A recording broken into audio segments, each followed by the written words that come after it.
వారు నిన్న మొన్ననే మరి జరిగిపోయినటువంటి విషయం తెలుసుకొని ఇక్కడికి రావడం జరిగింది. మునీర్ గారు మన తెలంగాణ వాదాన్ని వినిపించడంలో, అదేవిధంగా అనేక విప్లవోద్యమాలకు వారి యొక్క భావజాలాన్ని వ్యాప్తి చేయడంలో, స్థానికంగా దేశవ్యాప్తంగా ఉన్న అనేక సమస్యలను ఎప్పటికప్పుడు ఎండగట్టడంలో వారు ముందుండేవారు. ఏమాత్రం భయం లేకుండా అద్భుతమైనటువంటి నాలెడ్జ్తోని, వాక్చాతుర్యంతోని ఆయన ఎంతో మందిని ప్రభావితం చేయడం జరిగింది. మరి మునీర్ గారి కుటుంబ సభ్యులకు నేను ప్రగాఢంగా నా యొక్క సంతాపాన్ని, సానుభూతిని తెలియజేస్తా ఉన్నాను. ఈ 3 బిడ్డలు ఉన్నారు, ఒక కొడుకున్నాడు. వారందరితో కూడా నేను మాట్లాడడం జరిగింది.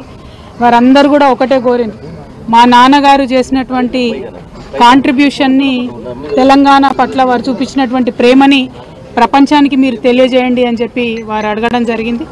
నిజంగా కూడా మునీర్ గారు చాలా కష్టపడ్డారు తెలంగాణ వాదాన్ని పెంపొందించడంలో. వారికి నేను ఘనంగా నివాళులర్పిస్తూ ఉన్నాను. మరి వారు ఏవైతే విప్లవోద్యమాల గురించి పదే మాట్లాడినరో, ఇవాళ మీరు దేశవ్యాప్తంగా ఉన్న పరిస్థితి చూసుకుంటే భారతీయ జనతా పార్టీ ఆపరేషన్ కగార్ పేరుతోని మరి చేస్తున్నటువంటి దుశ్చర్యలను మనం చూస్తూ ఉన్నాం.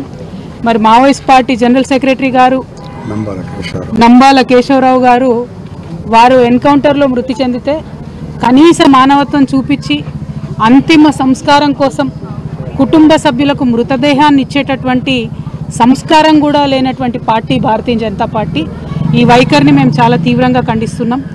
ఆపరేషన్ కగార్ ఆపాలని పదే కోరినా కూడా స్పందించకుండా మారణకాండ, విధ్వంసకాండ కొనసాగించడం ఇంకొక వైపు అయితే, కనీసం మానవత్వంతో చనిపోయినటువంటి శవాలను కూడా మావోయిస్ట్ పార్టీ సభ్యులు వారి కుటుంబాలకు ఇవ్వకపోవడం అన్నది నిజంగా దారుణం.